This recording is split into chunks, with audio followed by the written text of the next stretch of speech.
Hello, everybody, and welcome back. We're coming into the final game, actually, of tonight. My name is Reinhardt, and I'm joined by Mendrick, and well, that way I don't know whichever way is that Mendrix way. is it's right.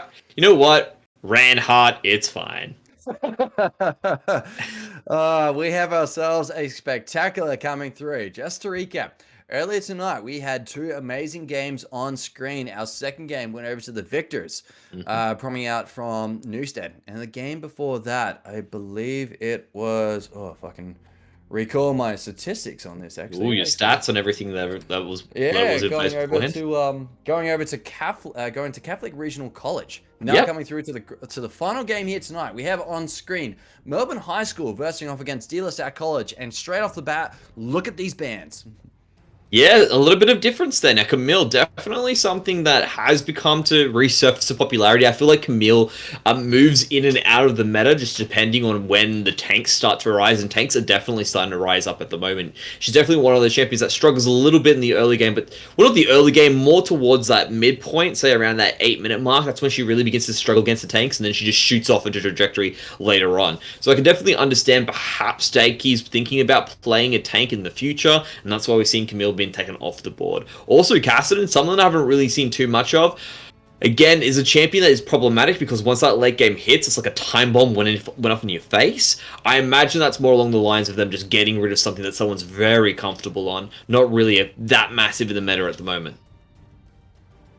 Looking at the champion bands, you've got two top laners taken away immediately. So Ermine and Kara losing some highlightable champions like the likes of Camille and Darius. But as well, we're seeing Cassidy taken away from Xanad. Kane is a bit of an interesting pick. I assume it would be like an OTP for the likes of Phoenix. And looking straight off the bat, once again, we are seeing Morgana taken away from the jungle or supportive role, and that is still a very historically strong champion. Just that Black Shield really makes a difference between getting CC'd and completely turning the sides of a team fight.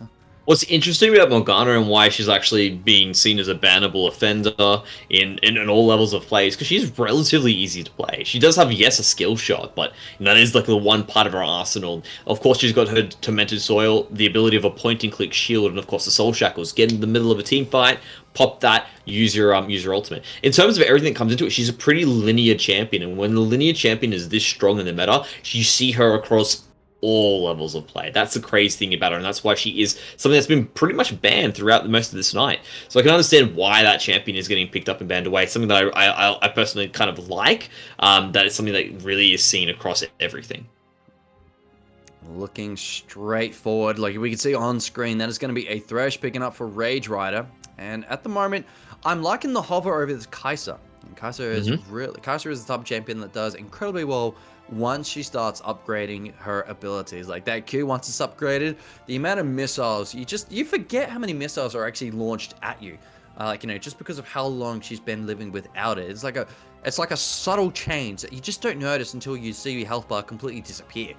As it's going to be Kai'Sa picked up for Lucena over in ADC. Now Phoenix is deciding what he might want to pick up for his team. I'm liking this pick up at the moment. That's going to be a Diana, possibly over for Demon Slayer in the mid lane, but it's yet to be seen. I'm liking as well that this is also a flex pick based matchup too. We've got supports picking up immediately, ADCs. No one understands where everything is going straight off the back, but the indicator is clearly obvious. Yeah, just really looking at those priority picks at the moment as well. So the idea is like which champions do we really need to get it on? It really seems that Lucena is probably one of the higher members of the team here, that high level of priority. That's why the Kai'Sa was picked up immediately. Diana must be going somewhere in particular as well. So probably it could be, like you said, it could be flexed towards the jungle or the mid lane. Again, that idea of priority, these particular players are the ones that want to grab it first. On the flip side of things, Rage Rider must be pretty high up there as well. Because typically when I look at most of these picks, I do like supports to be picked early because, again, doesn't give too much away. That means that you can get the counter picks for the solo lanes. But the Diana coming into it that early suggests to me that they're probably planning to put that into the jungle, not just because Zed's been picked up, but because they picked it earlier. I'm already looking a little bit scared for the likes, for these team comps. You've got Zed picked up, which is going to be clearly for the mid lane. You've got Phoenix taking on Diana for jungle. And Cannon, a champion we do not see very often, but when it is picked up, it is likely going to be a very strong matchup. And I wonder what Carrie's going to pick in response to the likes of a champion as we head through to second champion ban phase. Straight off the bat, that is not going to be a ban anywhere by the looks of it. Probably just letting it go now. Yeah, looking to be the case, as that's going to be an Alistair taken off the board as well. Daiki making sure that Rage Rider does not have a lot of uncomfortable gameplay coming to this early lane phase of the third game here tonight over at Meta HSE, as we have one more chance to be panned on both sides, and then we're going to go to a complete overhaul with these last two champions to be picked up by both teams. Yeah, it looks like they're just letting it go away as well the second time around. So they just said to themselves, you know what, 3 bans is all we need. Oh, never mind that. They decided to make a liar out of me and put the Mordekaiser out just at the last second. And I think part of the reason for that is they're probably expecting this cannon to go mid. That's the only reason why they'd probably ban away the Mordekaiser in my eyes. The Swain as well is probably something along the lines of them trying to get rid of the specific top laner being ranged. So I'm expecting a tank probably to come out in the next few picks for the good old De La Salle college side of this. We're coming to the other side of things. Yes, De La Salle are the ones that are operating as blue. That's correct. I'm sorry, I got a bit confused on the side there. But Melbourne High School, I'm going to be waiting to see what they've got, and they do decide to go for the Ornn here. And Ornn's been relatively picked up across the board. Very good flex top. And also not flex top, but very good blind pick top. Because you can always play Ornn weak side, and the ability to upgrade the items a little bit later going into it does mean that they're going to be able to still get some really good benefit out of him. I don't know how to feel about tonight. Mendrix, we are seeing Ornn picked up 3 times tonight. He's going to be making his appearance in 3 games. Whereas in the other side, yeah. And he has just been like, there's been like, one match where he fell short, and then a match where he was just a little bit too strong that he was taking 3 members on his own. I do not know how to make of this. And as the last champion to be picked up for their team, Rage Rider flex picking for Daiki is going to be set. Now that is going to be a problem for Ornn at the barest minimum, because of how well the champion plays into healthy-based champions. And straight off the bat, Durgong looking to pick up that Braum as their final pick. This matchup is looking clean. It is looking lit. I love the action and the selections I am seeing, Mendrix. And as he decides to wait the last couple seconds to get it straight through, we need to talk about these team comps. What are win conditions to expect as we head through to the mid-game of the final game here tonight? A lot of it for this, in this case, for me, feels like it's something to do with the mid lane. The mid lanes at the moment, I mean, look, guys, we do read chat, so don't go too nasty on us from time to time, because we are, listening to what you're saying.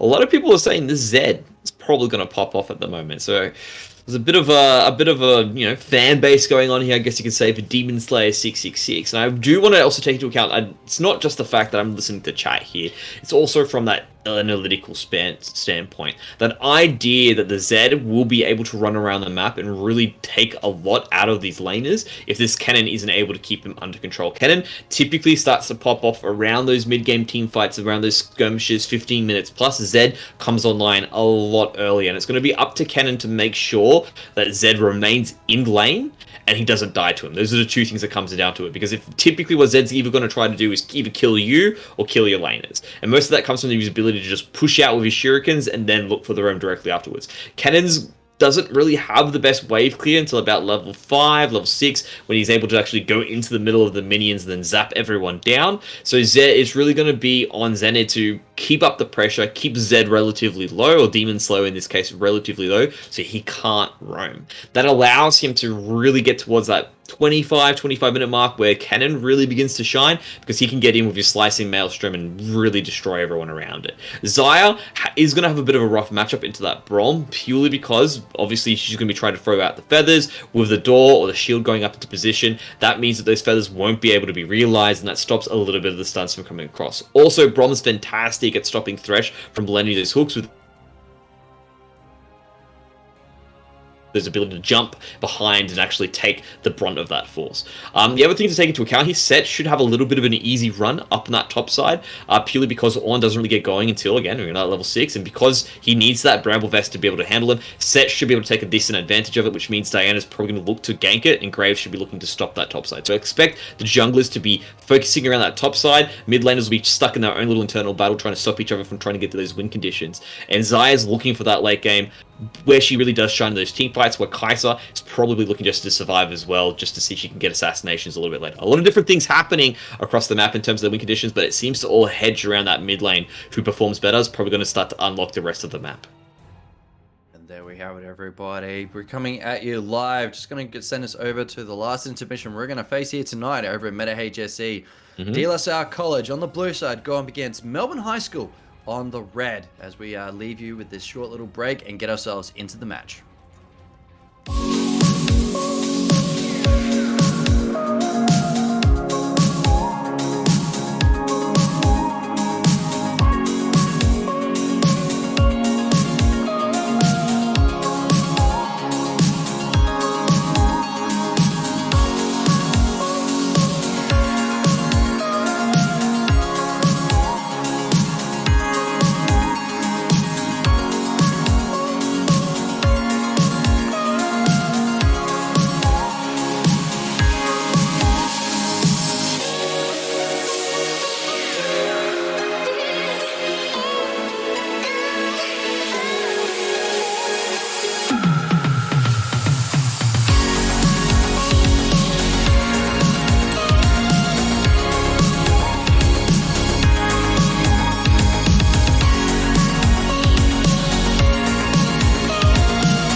This is the last game of the night, everybody. We got ourselves Melbourne High School sitting on the red side with De La Salle College on the blue. And straight off the bat, both sides have caught wind of each other, hitting it straight down mid. This doesn't make any sense, Mendrix. Oh, like two ships passing in the night.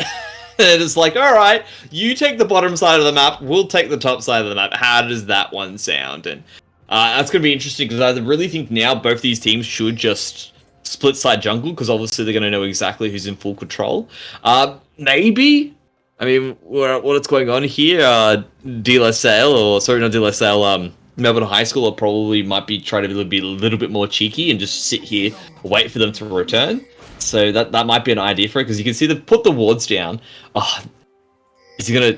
Okay, never mind. All right, they're gonna walk off. They're gonna just reveal themselves anyway. I would have thought they should have just committed to the cause and had Karakra back off around 58 seconds. That's what they should have done. Unfortunate. But probably going to see, I'd say, a split map now. It would make a lot of sense for Yosuke to go through, clean up his bottom, clean up his blue, and then head towards red, and then vice versa. I think maybe that might change because they've dropped a ward now for it. So Yosuke's in a bit of a rough space because they don't have any vision on their bot side right now.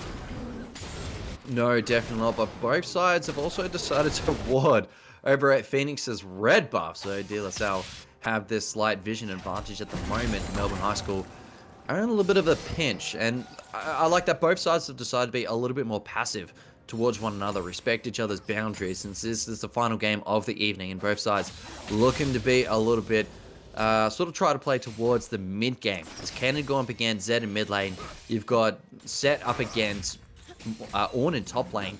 I am really worried about these team comps. Like, you've got very strong on both sides. Rage White narrowly misses the chair coming out from Dugong, as they are forced to sort of sit back a little bit passive already. But this could work well for 200 years if he manages to claim all 6 of these minions, as the death sentence narrowly misses Lucina. Yeah, a lot of it does hinge on the execution coming out from like Karakrept. Karakrept's not able to actually land his Ornn Horn effectively, or if he engages in and doesn't hit the mark, Daiki can really just jump in immediately, use him as as his own little personal bowling ball to knock down the rest of the team members on the other side. So that's something that really needs to be taken into account. As you can see, both of them are just sort of hitting away at each other for the time being, but we do have a bit of a quick pause coming on through, which does happen from time to time. It is an online game. And that's what happens when you use Wi-Fi, when you should be using your Ethernet cable when playing a game like this. You can't afford any slip-ups, whether it be a slight disconnection or just a horrible connection altogether. As long as it's stays continuous and you're able to actually play the game out, really makes a big difference. And it's a good thing that we're only 3 minutes in. Otherwise, that could have been very disastrous for their team, because Zed is really good at getting to the backline. If Phoenix can launch himself on top of the likes of Zaya while that Featherstorm is on cooldown, can work really well for their team. But leading into the next 15 minutes or so, it is going to be a race to see which lanes will have the advantage and lead their team into a very strong mid-game advantage for their team, because this will become a map control based game based on how well they play into one another, as Xander is really trying to get on top of Demon Slayer, as he's using his shadows to be a little bit aggressive. But it's a good thing that they have a Graves on the other side, because if Graves was aggressive, it could be a little bit more disastrous for him, because he loses any only form of major escape that has a short cooldown. Well, Xander's doing a really good job now, just continuing to harass up with that lane state coming into it. Plus, the other thing that makes it safe, hook lands. Yeah, but there's the Unbreakable coming on top to soak up as much damage as possible. And Flash coming out as Rage Rider gets in from behind. He's going to try and catch them out, but there's 200 years going on top of Mr. Dugong. And Josuke nearby is going to try and catch on to Lucina, as he's actually at a very critical state. And there's a grenade backfire coming in for first blood of this game. Going over to De La Salle College, as now they look to claim their second kill, going over to 200 years, and that is going to be a gap between the junglers and the ADCs leading forward into this matchup. And you could really see the way they made that work. You could tell there was that communication coming into play. Yosuke was beginning to make his way down, and he said, all right, look for the engage now. Lands a perfect hook into a perfect flare. Both of the bot lane is basically stuck into that team fight as Yoshiki walks in. The other thing to take into account there, Rage Rider also flashed aggressively in front of them, cutting off their path of retreat.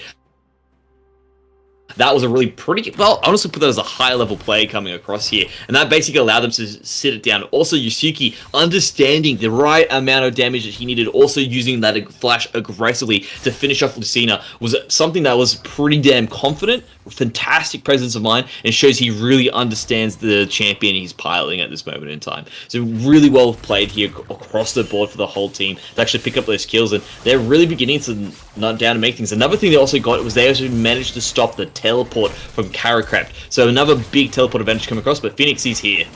Yep, there's the shield, his last line of defense as he flashes over the wall. Phoenix does have that flash, but he's not going to use it to stay aggressive, as he did use both of his dashes to try and take on Daiki. And with that, that's going to enable him to It's not an easy flash. It's not an easy flash. You know, if you manage to pull that one off, typically what happens afterwards is someone needs to be practiced to follow the flash afterwards, and it's risky to follow through as well. So I do like the control coming out of Phoenixy, but again, really impressed that Daiki managed to make that flash under pressure. So things are really coming up trumps here for De La Salle. They're just continuing to play this outright. I wonder if we're going to see something similar, like leading a little bit further into the game, because if they can pull off a flash like that, then you know they've got the skill to pay the bill. And now we can see again, Josuke nearby down bottom. He's just in the tri-bush now. He's going to start running towards. There's Lantern. He's going to catch onto it and try and see if they can catch something. A flash coming out to narrowly miss the death sentence, and that's going to reset the lane, but is now an aggressive push for De La Salle College, and they're really going to try and push straight into it as they actually looking to claim an uncontested dragon. Zed's running towards lane. You've got Diana running down past blue buff, but will it work as they are in a 4 versus 1 standoff over at this dragon buff? Yeah, it's really rough for them to get in. They don't have the control across the board. Oh, they're going now. Yeah, they're going straight in. There's the thunderstorm coming out from Xander. First blood looking to go on top of Dugong, and that's 2 kills. And while actually in top lane, they decide to go for a skirmish of their own, and Zed runs away together, and same with Lucina, as they do have to forward over those 2 kills plus the dragon. If they had the opportunity to do something, they should have done it while dragon was alive. Now things are beginning to a little bit more fierce for De La Salle College, as they are really managing to control this map in their favor. Yeah, definitely ramping up. And at that point, Melbourne High School really should have just given it away. They had no pressure in lane. They basically didn't have the ability to get into that pit a little bit early and set up vision or set up some control. And they're really just playing at that point in time into De La Salle's hands. So when I look at everything that happened there, they should have just repush their lane out, look to get pressure another time, let that dragon go. The first dragon is not the biggest deal. Yes, it's a nice to have, but not the biggest deal. And when you're not prepared, when you're just not in position, sometimes you end up giving away a lot more. And damn, do they give away a lot more with that particular play. Absolutely. I'm just looking forward at bottom lanes, still pushing quite aggressively, but there is an item difference already beginning to accumulate. And I can see Phoenix is over in that tri-bush, looking to go on top of Daiki once again. It'll be another 2 versus 1. As Daiki's now looking to charge. There's the call of the Forge God, knocking up, or slowed. There's the knock-up needed, followed by a nice little highlight of the moon. Daiki has that passive available, it does narrowly go down. Phoenix not able to follow up with anything in Tori, and then there's going to be another reset over to Daiki. 2 attempts and 2 unsuccessful charges, but that will give Kara an opportunity to try and catch up. But there's the teleport. And there is also Jusuke sitting in top lane, not giving you an opportunity to try and gain much on this ground. I'm really loving the mind games that's actually happening between the players as well. Karakra purposely just missed out on his engage to force Daiki into that initial trade, which allowed Phoenixy to come in for the fight. Then Daiki's patience to actually wait until Phoenixy was in front of him to then use the ultimate to gain that little bit of extra distance to come to safety. All these little decisions throughout these engages and skirmishes, allowing them to edge out advantages in different ways or to escape what would be normally dire situations. Even previously before, I mean, look at that death. Oh, never mind. They're jumping in with a death mark. I think that was just a get off me scenario. He does with a nice little mark like that. Narrow doesn't even puncture. That was just get off me. Yeah, it's just. It shows a little. It shows how how much Demon Slayer is going to be effective towards his team for a little bit, because if he can't do that much damage, he's under wraps. He's under full control by Xanid. Xanid was well and truly going to win that trade if he didn't actually use his ultimate there. And again, that ultimate was just stop the trade. I don't want to keep on going at this moment in time. This is probably going to be some good damage here across from Carrycreps, because he managed to land the stun there. And Daiki was a little bit sloppy. But Xanid's just being so aggressive here. And like I said, he's got him under control. He's got him under wraps. It's exactly what he needs to do. This is really problematic for Demon Slayer. purely because if Demon Slayer is not able to move around the map or even get that solo kill, it does mean that he will become less relevant the game goes on, especially against someone like a Cannon. Just looking at this. There we go. Phoenix coming down from River. Gonna try and catch him off guard, but doesn't catch anybody with the Moonlight. Follows the ulti as well. Not gonna be able to do anything. And there's the death sentence on top of Brom. He's gonna charge out with the heal exhausted as well. And they're gonna be able to get away cleanly. But it did come at a great cost. And I gotta say, congrats to Rage Rider for really landing those death sentences, making the most of a situation. And 200 years, really flying out those feathers to be able to do maximum effort for his team. I gotta say, they've really got their A game on tonight, and De La Salle College really trying to make sure they put Melbourne High School on the pedestal as they're walloping a massive combo into their sticks. But like the other thing that comes into it is it's not like one team is playing badly. Both teams are playing well. It's just one team just seems to be edging out the other one now as well. And Yosiki coming in as well. This is a big play. It is, and now they're looking to go straight on top. There's the Herald Pops. They're going to try and get in with the first turret. All plates taken down. Only the last shield left. And that's going to actually take down the turret altogether as 3 members really pushing to take it down. And Dragon is no more than 30 seconds away from spawning. As Darky goes on top, manages to soak up all that damage with that rage hit. And then goes straight back in the Kara's face. Version 2, not strong enough. Might need to go to version 3 if he's going to be able to take down Darky in his current form. And we can see Dogon's going to come up from behind. He's going to try and catch him off guard. There's the death mark, followed by the Maelstrom. Wow. That's a nice little touch on top. A flash as well with the ignite. The last Beztech needed. There's going to be a kill going over to Xanad. And he's going to get away cleanly as Dugong does not have enough damage in his kit to be able to try and turn the tides. Yeah, Xanad, again, very patient. Understood the amount of damage he had. Understood that he was at a point where he could actually edge out the kill, and so for him in a 2-on-1 scenario to actually get that really shows how much control he has on the lane. The other thing to take into account here is just the way that it seems to be being played out here by De La Salle. All of the objectives are going the way of Yoseki. Yoseki's been able to push that out. Now they've got full control of the bot lane. This opens up the Dragon. It was that nice little flow that's coming into it. I really think it does come down to how well Yoseki's been playing looking for the ganks, because he's also been farming up a storm, also up against Phoenix at this moment in time, and it really comes down to how much Yoseki has been moving around the map, opening up these extra plays, and also taking into account how well the laners have been playing it out mechanically as well. So a lot of things just going well for De La Salle, and they're really beginning now to push this advantage, because you can see he collecting that second dragon, going to be the Earth directly afterwards, and they're just continuing to push these advantages and push that gap further and further. There really is a timer now at this moment in time for Melbourne. Melbourne basically need to make sure they remain within at least this 3k gap. I mean, it's even worse. I'm looking at it being close to now what seems to be 5k, to be perfectly honest. Normally, once you get past 3k, that's the point of no return. So something major needs to happen for Melbourne to bring this game back. There needs to be some overextension, some misstep, but very conservative play coming out from De La Salle. They can really understand that there needs to be from basically a simple play objective, and they really are just playing League of Legends textbook at this moment in time. They need a kill. It's 5 kills to 0. And now you can see Daiki really pummeling on top of Kara, but Kara manages to dash away after being grand slammed into the floor like that. And then got Graves also coming towards top lane. Ken now sort of split pushing down bottom. A nice switch around by both sides actually, as ADC and supports both sitting mid lane, trying to make sure that they're at the center of attention, able to get to a fight where needed, whether it be top or bottom, respectively. And there's Rage Rider going on top. There's the Death Sentence on top, followed by Kennen. Gets a charge in, followed by the Maelstrom. That's going to be first kill over. Looking to go on top of Zed, as he's going to have to try and reset himself. And there's a nice kill underneath turret, going over to Daiki, as Kara meets an unfortunate end. And now we can see Shuke going to get caught out by both members. And that's going to be a double kill going over to Xana, and is now hitting the unstoppable method. And the rest of their team just looking at Shusuke and Daiki really pummeling on top, as they are left without any hope of being able to take down kills.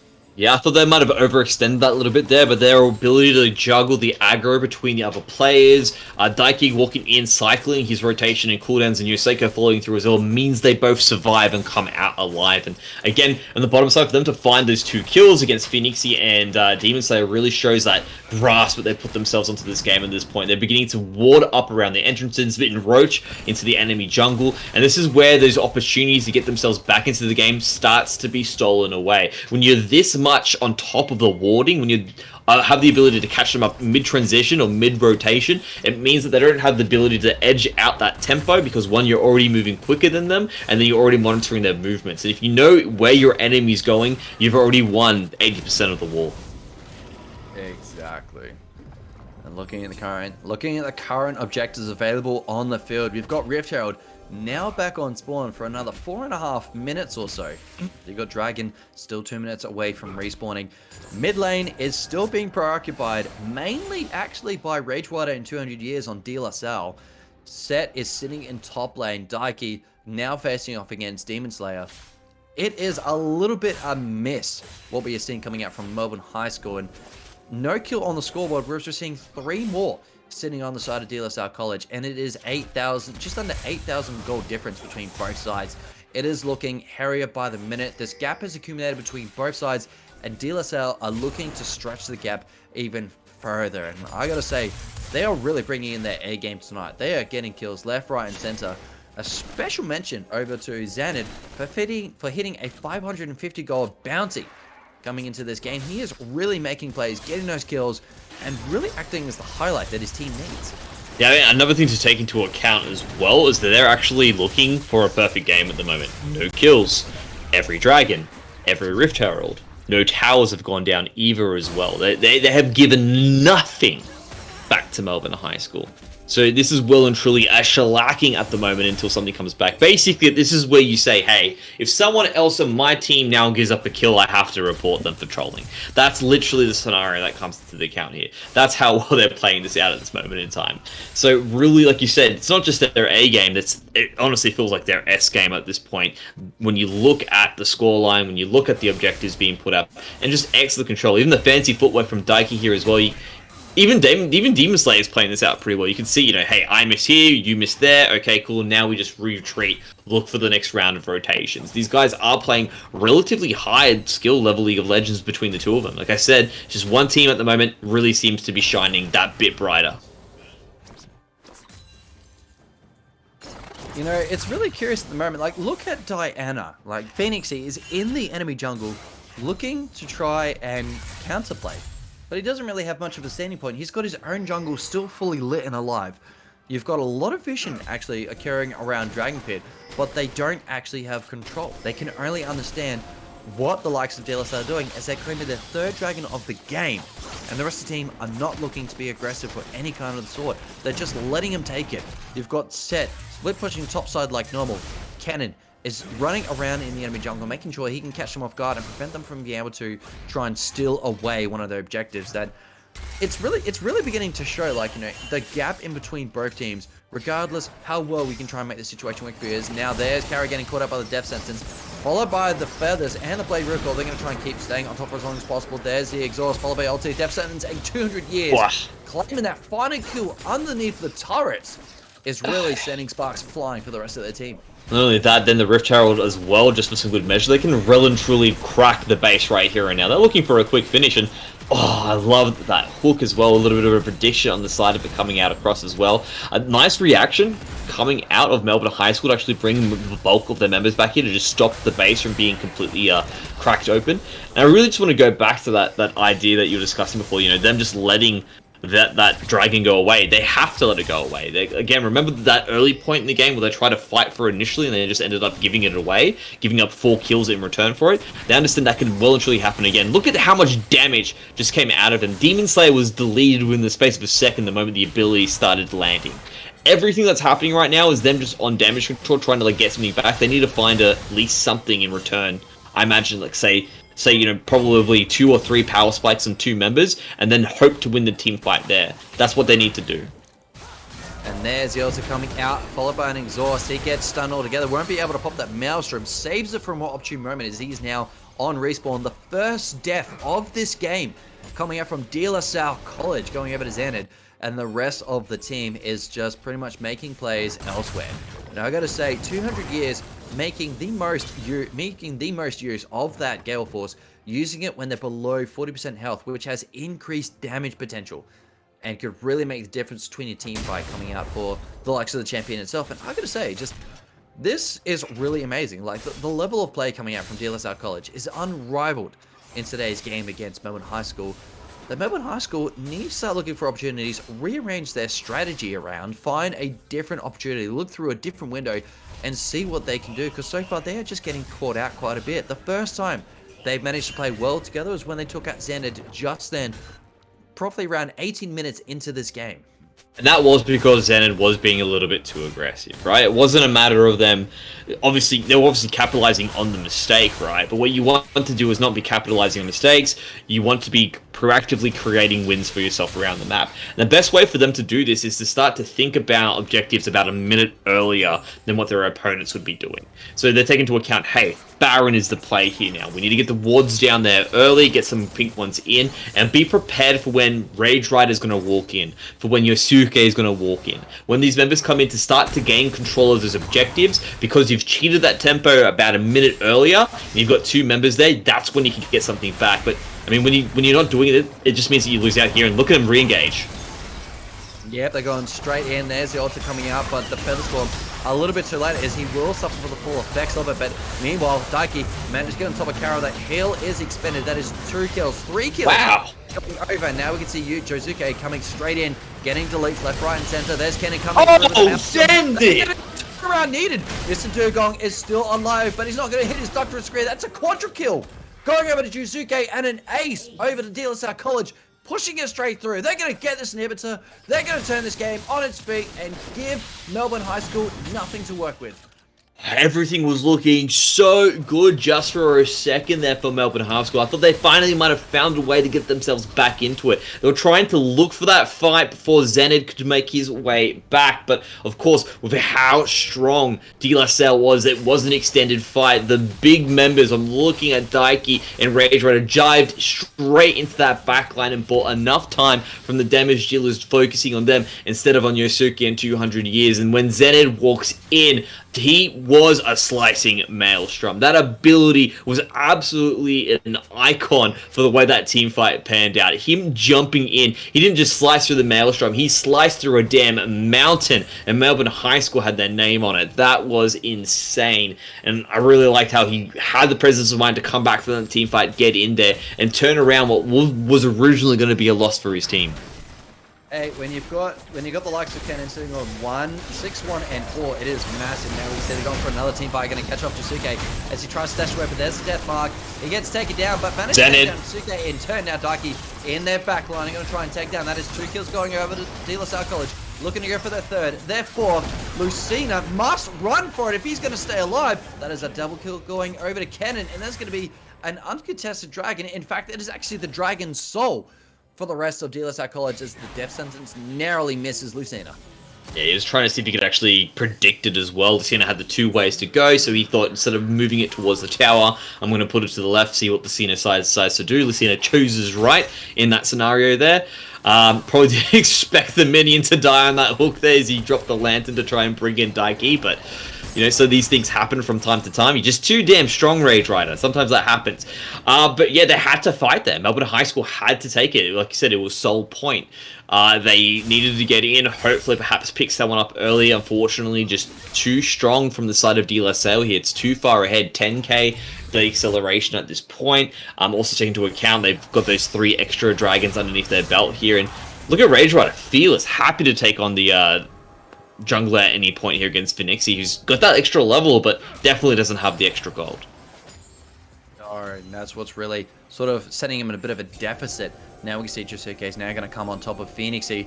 Once again, Dugong is nearby, helps create a bit of a defensive point, manages to pop some stack on top of Josuke, but that's pretty much all they can really do is Daiki managed to suck up all that damage that came up from Demon. Now, Demon is going to be without a bit of damage potential for the next 10 seconds or so. The rest of the team is staying together. 4.5 people sitting in mid lane for Melbourne High School, but they are pushed into a corner. They have top lane sort of pushing quite a bit. Same with bottom lane. Mid is their only strong point of defense that they are lacking quite a bit. They actually have a leak in their wall, and that leak is only getting bigger by the second. They're almost going to be bleeding themselves dry at this point. as they're now focusing their efforts towards bottom lane, but there isn't really much of a reason to be down there at the moment. They're going to try and go on Suke. There's the death sentence going on top, getting straight in, get straight on top, but there's their unbreakable. First kill going over to second. Now they're going to turn this around. There's the death sentence on top. They're going to take down Lucina.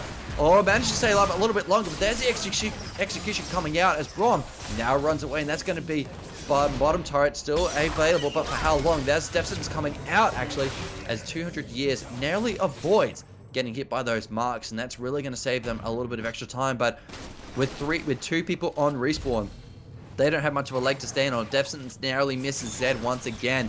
Demon's going to stay alive a little bit longer. They're going to take down their first inhibitor of the game. Might be looking to take down their second as they're now going on top of Caro as he gets pulled in. They're going to go straight on top. There's the knock-up as Airborne Daiki managed to dish a lot of damage and soak up quite a bit.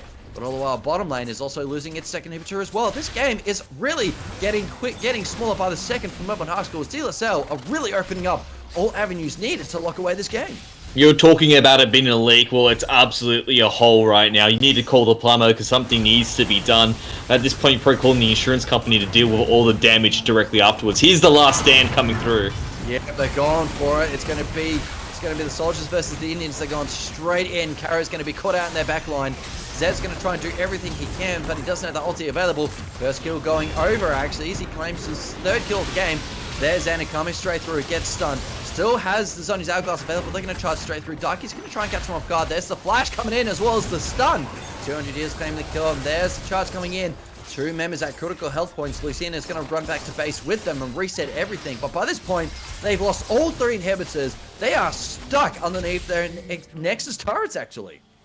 And when you look at what happened there, that was actually three members to start it off with. One of them came in late, and Yasuki was still walking across the map. Like, they are going for what seems to be a complete victory here. They've got the Dragon Soul. They're going to get the Baron as well by the looks of it. I imagine Yoshiki's got the ability to actually just, with two people deal with it as well. So they just want to make sure that they clean this out or finish this off up as cleanly as possible. To be honest, they probably could have gone for the win directly after winning that team fight before, but thought, you know what, we can just wait for the supers to come in. Let's get the Baron and make sure this is going to be a slam dunk finish. Well, let's also add on to the fact that that's double super minion lanes converging through with every single wave, and that is just really going to give them the opportunity to be able to just take this Baron, as well as the actual Dragon Soul when it pops up in about a minute 40. They have everything sitting under their plate. This is almost a Flame Horizon based game. They've only given off 6 kills just by getting caught out at the moment, and that one team fight that Melbourne High School had earlier, they did have an opportunity, but as soon as Xander came in, it was over. And this game is pretty much on a ticking time bomb for DLSR College. They have just got everything in their pocket. Now it's a matter of choosing when they want to end this game, because they are really forcing them into a corner. They can't even leave their base wall at this point, Mentrix. It is absolutely on fire! It's not even a ticking time bomb. The bomb's already gone off. They're just dealing with a nuclear fallout. That's why they're stuck inside their bunkers. They can't go out into the wasteland. It's full of cockroaches who have grown 5,000 times their size. And there's also, of course, these guys who they seem to just be mutated into it. Look at that damage. Yeah, just instant deletion. Now they're taking down the final turret as they're actually fighting to stay alive as long as they can. There's Xander's Maelstrom, the game-winning moment as they claim 3 kills. The final turret as well as the game, as I believe we've hit that spectator delay bug where it sort of, ends out a couple seconds short before the Nexus explodes. But nonetheless, it is perfectly clear that this game is done and dusted. DLSL College, well done, taking away Game 3 tonight. Big twist, Melbourne High School managed to come back. No, there's no chance for them to come back in this scenario here. We weren't going to be the ones that would be able to see it. But yeah, that was actually a pretty damn good class show. It wasn't even an idea of them saying, hey, Melbourne High School, you didn't play badly, you were just purely outclassed. Everything about it was pretty good. I even saw signs of life coming out of Melbourne High School, and that's ideally what you want to see in these games. Even though it's a bit of a stomp, they were looking for opportunities to try and get themselves back into it. And unfortunately, every time those opportunities came up, they immediately were unable to take control of it, because it wasn't them falling short. It was their opposing team's DLSL making sure they could not reach the top of that ladder. They just smacked them down. Absolutely, and I gotta say that game was nearly 20,000 in positive over towards DLSL as well, which is a huge statement on its own right there. And Hmm. I got to say, that is just absolutely incredible. Like, this is the second time tonight we've had a hard stomp of a game with a near 20,000 goal deficit over to one team, which is really huge, and it shows a massive gap in this game. Of course, we do need to take into account who is going to be the MVP or the Optus MVP. And of course, for me, I don't know about you, it's going to be Xanon this time around. Yeah, he was the first person to give up his kill, but that huge slicing maelstrom, taking into account as well his ability to control Zed and make sure there was really no opportunity for Melbourne High School to get into it, he seems like the clear winner to me. And look at that there. I mean, 12 kills, 7 assists, damn huge indeed. I know, and he only had one death throughout this game, so that really speaks that he had a 19 KDA under Volumes. his Speaks belt. volumes. Oh, yeah, pretty much. But I believe everybody, that is going to be it over here at from us over at the caster's desk, analyst desk, the whole show itself. A special congratulations to all teams participated tonight. A very special congratulations to the teams that took away victory in their respective games, as well as the MVPs of each game here tonight. My name is Reinhardt. I've been joined by Mendrix, our also gracious broadcast hoster here tonight, Black Nico. We thank you very much for joining. We have been sponsored by Optus as well as Torrens University. Peace out, everybody. We'll see you on Thursday for Rocket League as well as Valorant.